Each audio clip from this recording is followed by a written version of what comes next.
Coulomb's law के नाम से। इंपॉर्टेंट प्रॉपर्टी है। देखिए पीछे अभी हम लोग ने पीछे जो लेक्चर किया था ओरिजिन ऑफ चार्ज के बारे में, चार्ज का जो इंट्रोडक्शन था, चार्ज कैसे प्रोड्यूस हुआ था, और वहां पर बात आई थी कि दो बॉडी क्या करती थी, अट्रैक्ट करती थी, रिपेल कर रही थी, तमाम सारे हम लोग ने चीजों को समझा था।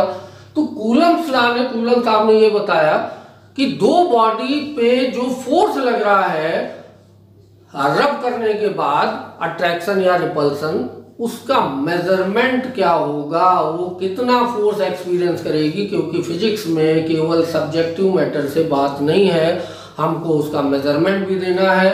सबसे पहले हम चीज़ों को ऑब्जर्व करते हैं, उसके बाद उसका मेजरमेंट निकालते हैं। तो मेजरमेंट दिया किसने, कूलम्ब्स लॉ ने, कि दो बॉडी अगर हैं ए और बी, सपोज करिए इस पे चार्ज कितना है, Q1 चार्ज है, दूसरी बॉडी है हमारी Q2, तो इनके बीच में जो भी अट्रैक्शन या रिपल्सन फोर्स एक्ट हो रहा है, ये अट्रैक्शन भी हो सकता है, रिपल्सन भी हो सकता है, डिपेंड करेगा नेचर ऑफ चार्ज पे। और अगर ये दो बॉडी r डिस्टेंस पे रखी हुई है, और सपोज करिए दोनों बॉडी कहाँ रखी हुई है, मीडियम क्या है बीच में, एयर या वैक्यूम हमने लिया हुआ है यहाँ पे। अभी दो बॉडी कहाँ पर है, एयर या वैक्यूम में रखी हुई है। तो उन्होंने क्या बताया कि कितना फोर्स दोनों बॉडी एक्सपीरियंस करेंगी। ये फोर्स कैसा हो सकता है, अट्रैक्शन भी हो सकता है, और ये फोर्स रिपल्सन भी हो सकता है, डिपेंड करेगा नेचर ऑफ चार्ज। तो ये फोर्स डायरेक्टली प्रोपोर्शनल है Q1 और Q2 के, पहली बात। यानी चार्ज का मैग्नीट्यूड जितना ज्यादा होगा उतना ज्यादा स्ट्रांग फोर्स एक्ट करेगा। और दूसरी बात जो पॉइंट इन्होंने दिया वो क्या था, इनवर्स स्क्वायर लॉ को फॉलो करता है ये फोर्स। इनवर्स स्क्वायर लॉ, जब भी ऐसा रिलेशन होगा उसको इनवर्स स्क्वायर लॉ बोलते हैं। यानी चार्ज के बीच की डिस्टेंस जितनी ज्यादा होती जाएगी फोर्स वीक होता जाएगा। अब इन दोनों चीजों, इन दोनों बातों को अगर हम कंबाइंड फॉर्म में लिखें तो हम लिखेंगे F directly proportional Q1 Q2 upon R square. और इस डायरेक्टली प्रोपोर्शनल को जब हम हटाएंगे तो एक कांस्टेंट अप्लाई करेंगे। वो कांस्टेंट क्या होगा, 1/4 पाई एप्सिलॉन नॉट। इस सिंबल को क्या बोलते हैं, epsilon naught Q1 Q2 upon R square. ये एक रिजल्ट आया हमारा कि यहाँ से हम लोग कैलकुलेट करेंगे कि कितना फोर्स एक्ट करेगा।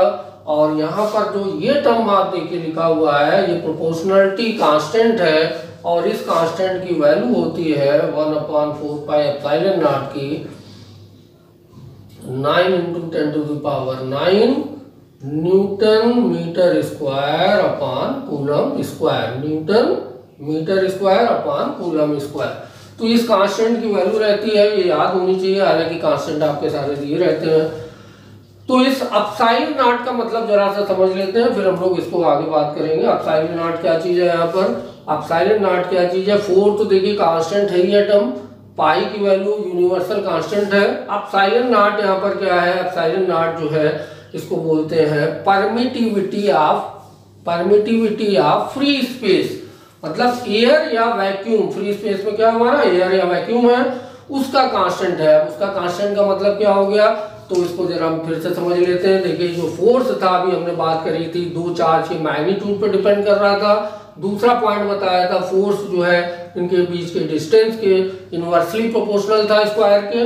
और जो तीसरा पॉइंट ये निकल के आ रहा है, एक फैक्टर ये कि ये जो फोर्स है मीडियम पे भी डिपेंड करेगा। किस पे, एयर या वैक्यूम की बजाय अगर हम कोई दूसरी सब्सटेंस यहाँ पर रख दें, सपोज हम यहाँ पे ऑयल डाल दें, सपोज हम यहाँ पे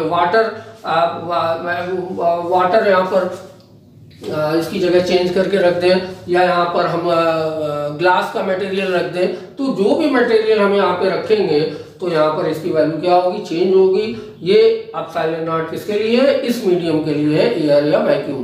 तो मीडियम का मतलब क्या हो गया कि मीडियम का मतलब हो सकता है कुछ भी इसका मीडियम से रिलेटेड, उसकी डेंसिटी हो सब्सटेंस की, उसका टेम्परेचर हो, उसका प्रेशर हो, कोई भी फिजिकल क्वांटिटी हो सकती है जो उसके फोर्स में चेंज ला रही है। तो कुल मिला के कूलम्ब्स लॉ में तीन बातें हैं कि जो फोर्स है वो चार्ज के मैग्नीट्यूड पे डिपेंड कर रहा है, डिस्टेंस पे डिपेंड कर रहा है, और किस पे डिपेंड कर रहा है, मीडियम पे डिपेंड कर रहा है। तो मीडियम में अगर एयर या वैक्यूम होगा तो हमको क्या यूज करना है, एप्सिलॉन नॉट, और इस पूरे कांस्टेंट की वैल्यू ये है और इस कांस्टेंट की वैल्यू आपको दी रहेगी। अगर हम सेपरेट यहाँ से निकालना चाहें तो एप्सिलॉन नॉट की वैल्यू होगी कितनी, 8.85 इंटू 10⁻⁻12 और यूनिट चेंज हो जाएगी coulomb square upon newton metre square. तो ये इस कांस्टेंट की वैल्यू है, ये हमारा कूलम्स लॉ है। अब हम इस कूलम्स लॉ को पढ़ेंगे वेक्टर फॉर्म में, बहुत पूछा जाता है, और वो वेक्टर फॉर्म क्या कंक्लूजन निकल के आ रहा है, तो वो लास्ट टॉपिक हम लोग इसमें और देख लेते हैं। उसके बाद हम लोग जो इसकी जो प्रॉपर्टीज रह गई हैं फिर वो नेक्स्ट टर्म पे डिस्कस कर लेंगे। Now Coulomb's law in vector form. So we know that if two charges Q1 and Q2 are placed in a medium, say air or vacuum, separation between them is r, their magnitude F will be equal to 1 upon 4 pi epsilon naught Q1 Q2 upon r square. This is equation number 1. This force may be attraction or repulsion. तो ये दोनों force हो सकता है depending upon the nature of charge. किस पे depend करेगा, charge के नेचर पे। अगर दोनों पॉजिटिव पॉजिटिव होंगे रिपल्सन होगा, दोनों नेगेटिव नेगेटिव होंगे रिपल्सन होगा, एक पॉजिटिव एक नेगेटिव अट्रैक्शन होगा। इट मींस दिस फोर्स में बी अट्रैक्शन और रिपल्सन। अब suppose this charge is number 1, this charge is number 2। Now number 1 charge is acting force on number 2 charge. So direction of force on this charge particle will be F21. F21 means क्या हुआ कि 1 वाला, suppose दोनों charge कैसे हैं, late positive positive charge है, तो 1 वाला चार्ज नंबर 2 पे जो फोर्स एक्ट करेगा F21, इसको हम ऐसे समझ सकते हैं कि 1 वाला 2 पर चार्ज एक्ट कर रहा है, या हम ऐसे बोल दें कि 1 वाला 2 को मार रहा है, इसलिए 1 ऊपर और 2 नीचे है, और डायरेक्शन किधर होगी, टुवर्ड राइट। सिमिलरली अगर हम ये बोले 2 वाला इस पे कितना फोर्स एक्ट करेगा, तो टुवर्ड लेफ्ट करेगा, और इसको हम कैसे राइट करेंगे, F12 वेक्टर।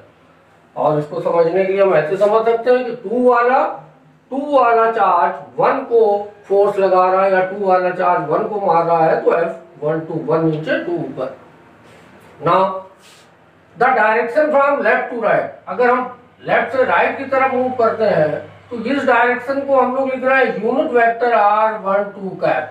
हम जानते हैं यूनिट वेक्टर का मैग्नीट्यूड कितना होता है, 1, और यूनिट वेक्टर स्पेशली अप्लाई होता है फॉर द डायरेक्शन। तो डायरेक्शन लेफ्ट टू राइट हमारी कितनी है, अगर हम मूव करेंगे तो उसको यूनिट वेक्टर R12 से रिप्रेजेंट करेंगे। सिमिलरली अगर हम 2 से 1 की तरफ मूव कर रहे हैं तो उसको unit vector R21 vector cap से रिप्रेजेंट करेंगे।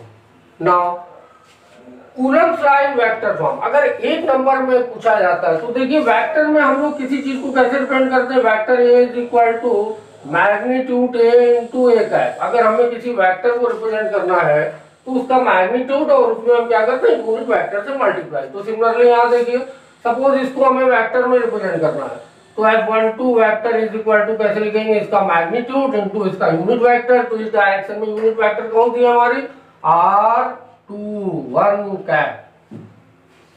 नाउ पुट द मैग्नीट्यूड है, तो we get F12 is equal to 1 upon 4 pi epsilon naught Q1 Q2 upon R square into R21 cap. ये इक्वेशन नंबर हमने 2 कर दी। तो अगर एक नंबर में प्रॉब्लम पूछी जाती है कि right Coulomb's law in vector form, तो सिर्फ आपको करना क्या है, डायरेक्ट ये इक्वेशन दे देनी है, इतना सब दिखाने की जरूरत नहीं है। और आगे हम देखते हैं, या फिर हम इसको अगर वेक्टर फॉर्म में ये वाले को फोर्स को वेक्टर फॉर्म में लिखते हैं तो R करके हम लिख रहे हैं RF21 vector is equal to कैसे लिखते हैं, 1 upon 4 pi epsilon naught magnitude तो वही रहेगा Q1 Q2 upon R square into इस डायरेक्शन में यूनिट वेक्टर कौन था हमारा R12, तो R12 कैप हो गया। इसको हम लिख सकते थे इक्वेशन नंबर 3 कर दी। तो एक नंबर में प्रॉब्लम आएगी तो इक्वेशन नंबर 2 भी दे सकते हैं, या इक्वेशन नंबर आप 3 भी दे सकते हैं। तो जरा 2 और 3 को हम देखते हुए दोनों को कंपेयर करते हैं, आगे देखें क्या रिजल्ट हमारे पास आता है। तो जरा देखिए यूनिट वेक्टर R12, तो but R12 cap is equal to minus R21 cap. देखिए दोनों यूनिट वेक्टर हैं, मैग्नीट्यूड दोनों का 1 है, डायरेक्शन अपोजिट है, इट मीन दोनों वेक्टर कैसे हैं, अपोजिट वेक्टर है या निगेटिव वेक्टर है। हम लोग पढ़ चुके हैं क्लास 11 में वेक्टर में कि अगर दो वेक्टर हैं उनका मैग्नीट्यूड सेम हो और डायरेक्शन अपोजिट हो then they are called negative vector or opposite vector. Substitute this value in equation number 2 or 3. Suppose in equation number 3 f21 vector is equal to 1 upon 4 pi substituting q1 q2 upon r square into r12. Substitute this value in equation 3rd, so we get minus r21 vector. Is it clear? Now ऊपर रब कर देते हैं।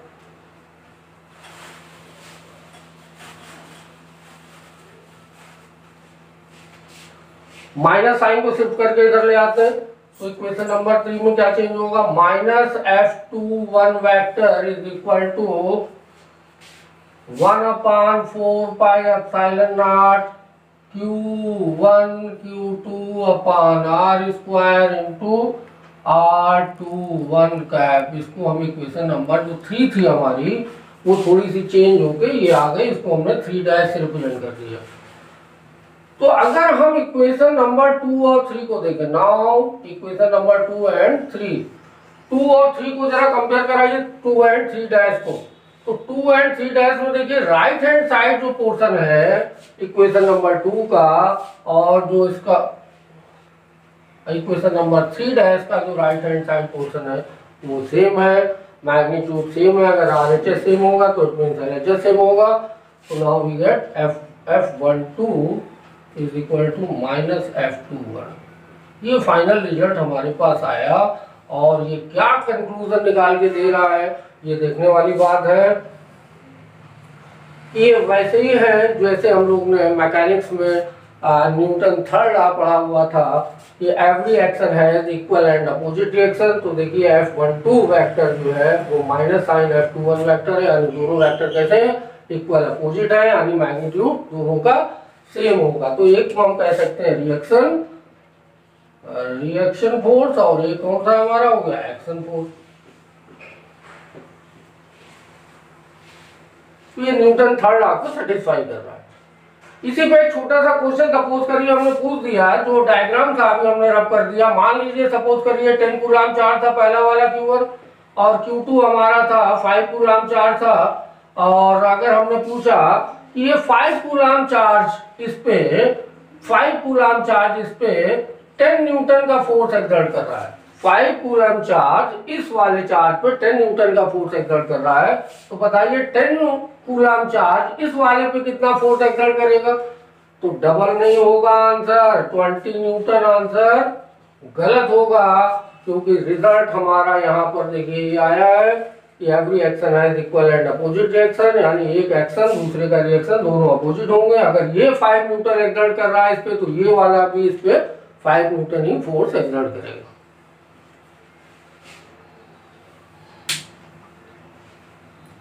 Next property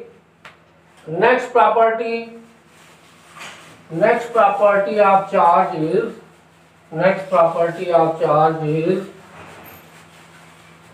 relative permittivity or dielectric constant.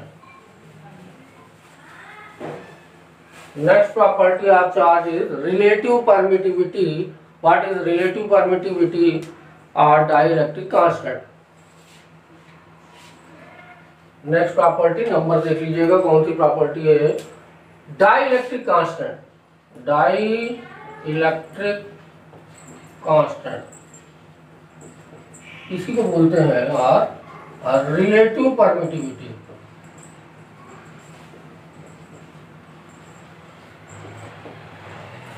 चलिए suppose दो charge है Q1 Q2 दोनों charge कहाँ पर रखे हुए हैं, एयर में या वैक्यूम में, फ्री स्पेस में, आर डिस्टेंस पे है। इनके बीच जो फोर्स एक्ट करेगा वो कितना होगा, F is equal to 1/4 pi epsilon naught Q1 Q2 upon r square. Magnitude कितना होगा, 1/4 pi epsilon naught Q1 Q2 upon r square. Coulomb law में हम डिस्कस कर चुके हैं, ये एप्सिलॉन नॉट क्या है, एप्सिलॉन नॉट एयर या वैक्यूम की परमिटिविटी है, that is called permittivity of free space. Suppose this charge is same charge placed at same distance but medium is changed। हमने इस मीडियम को चेंज कर दिया। यहाँ पर हमने सपोज करिए पानी डाल दिया, या हम यहाँ पे थोड़ा सा वैक्स डाल दें, या हमने बीच में चार्ज के बीच में हमने कोई ग्लास प्लेट सपोज करिए रख दी हमने, तो कुछ भी हम इसका मीडियम चेंज कर सकते हैं इंसुलेटेड मटेरियल। इस सिचुएशन में क्या होगा, हम लोग बात कर चुके हैं, मीडियम का इफेक्ट होता है कूलम्ब लॉ में, तीन बातों पे डिपेंड करता था, ये फोर्स, चार्ज के मैग्नीट्यूड पे, डिस्टेंस पे, और तीसरा फैक्टर क्या था हमारा, मीडियम। मीडियम में हमने बोला था कि मीडियम में कुछ भी फिजिकल क्वांटिटी हो सकती है, मीडियम का टेम्परेचर हो सकता है, मीडियम की डेंसिटी हो सकती है, मीडियम का प्रेशर हो सकता है। तो नाउ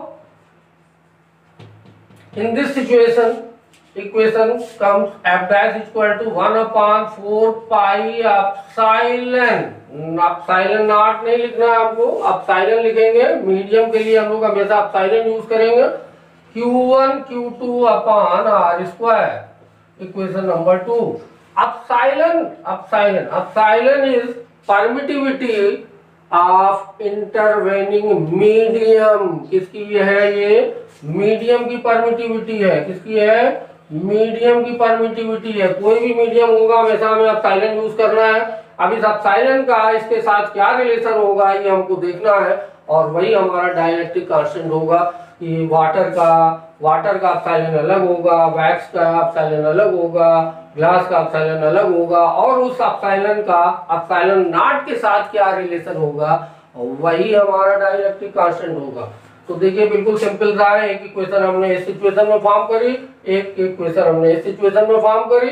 अभी हम 1 और 2 को अगर हम डिवाइड करते हैं तो हमको क्या मिलेगा, F अपान F dash left hand side पे, और राइट हैंड साइड पे क्या होगा, देखिए सारे टर्म कट जाएंगे, एप्सिलॉन नॉट बचेगा। एप्सिलॉन हमारा ऊपर आया, एप्सिलॉन नॉट नीचे आया, और इज इक्वल टू क्या होगा, जरा देख लेते हैं। F टर्म हमारा क्या है, देखिए कांस्टेंट है, इधर राइट हैंड साइड में पूरा जो पार्ट है ये कांस्टेंट है, 4 पाई कांस्टेंट है, एप्सिलॉन नॉट कांस्टेंट है, चार्ज का मैग्नीट्यूड कांस्टेंट है, r जो डिस्टेंस वो भी चेंज नहीं हो रही, कांस्टेंट है। और सिमिलरली F डैश, जो भी आप एक मीडियम लेंगे, एक साथ तीनों नहीं ले लेंगे, कोई भी एक मीडियम लेंगे तो उसमें एप्सिलॉन की वैल्यू कांस्टेंट होगी, एप्सिलॉन नॉट कांस्टेंट है।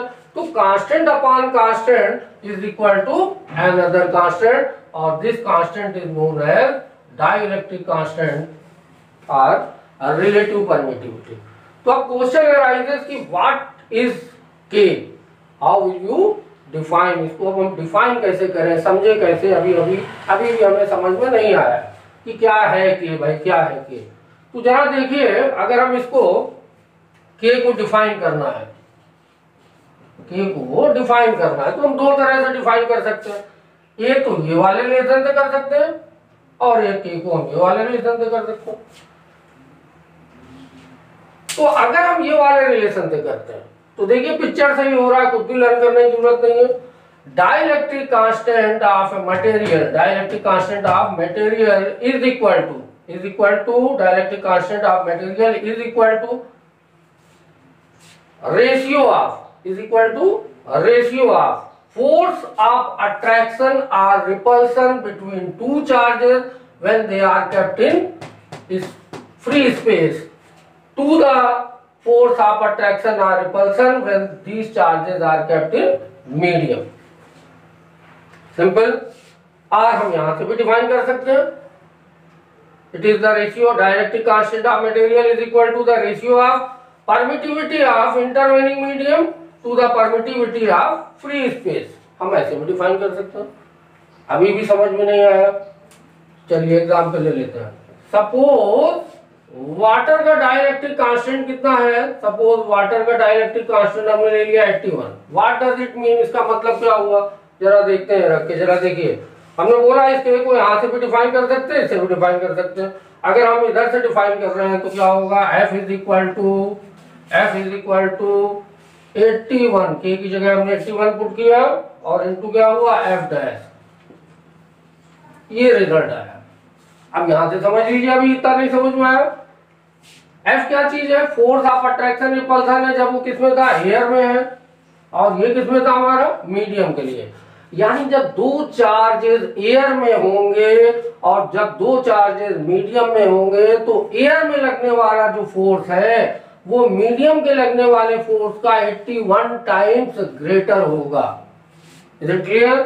ये अभी हम यहां से भी डिफाइन कर सकते हैं। अभी भी नहीं समझ में आया तो एप्सिलॉन इक्वल टू क्या हो गया? 81 इंटू एप्सिलॉन नॉट। तो हम कह सकते हैं दूसरी बात कि जो मीडियम की परमिटिविटी है, वो मीडियम की जो परमिटिविटी है, मीडियम कौन सा लिया? जैसे वाटर ही लिया हमने, कौन सा है? वाटर लिख दे रहे हैं। तो वाटर की जो परमिटिविटी है वो एप्सिलॉन नॉट किसकी थी? एयर की परमिटिविटी का 81 टाइम्स है। और एयर की परमिटिविटी हमको मालूम है 8.85 इंटू 10 टू पावर -12 यूनिट के साथ में।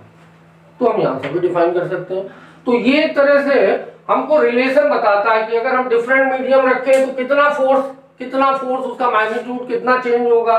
तो हम इसके रिस्पेक्ट में कंपेयर कर लेते हैं। तो यहाँ से ये आपका जो पार्ट था बहुत इंपॉर्टेंट है, डाइलेक्ट्रिक कांस्टेंट या रिलेटिव परमिटिविटी। अभी हम लोग जो कैपेसिटर वगैरह पढ़ेंगे आगे इसमें यूज होना है। तो ये प्रॉपर्टी हो गई।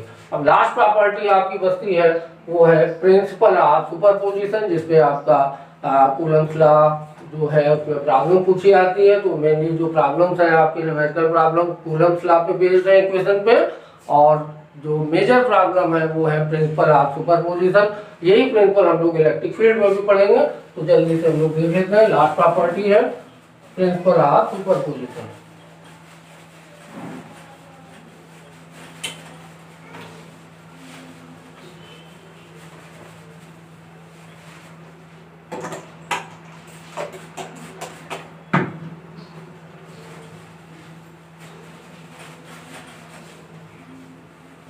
Last property principle of superposition.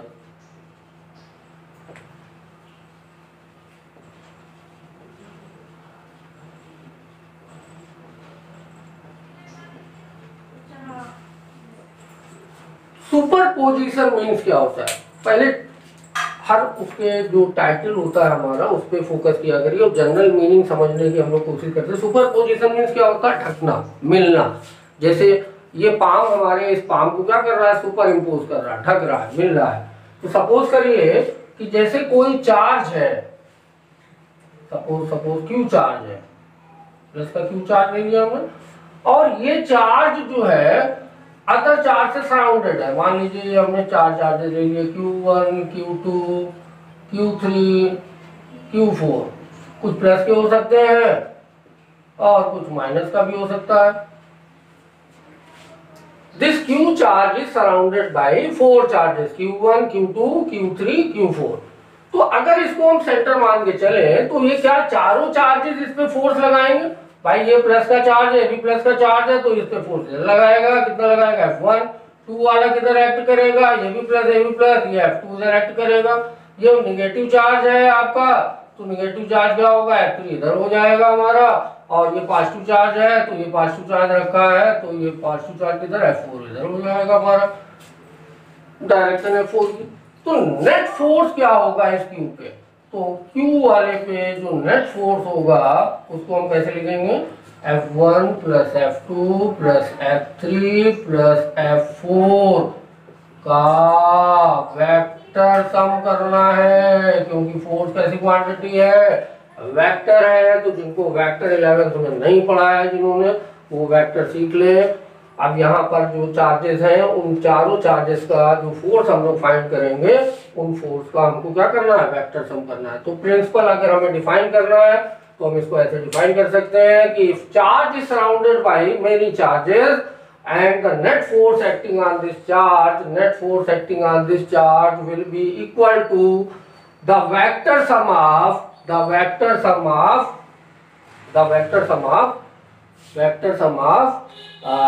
all the forces acting by individual charges। तो ये आपका ट्रांसफर ऑफ सुपरपोजिशन है। अब नेक्स्ट वीडियो में हम इसके कुछ न्यूमेरिकल्स करा देंगे आप लोग को। तो जो भी आपको अगर किसी को कोई प्रॉब्लम है, कहीं पर कोई चीज़ क्लियर नहीं हुई है, तो कमेंट बॉक्स में उसको भेज सकते हैं।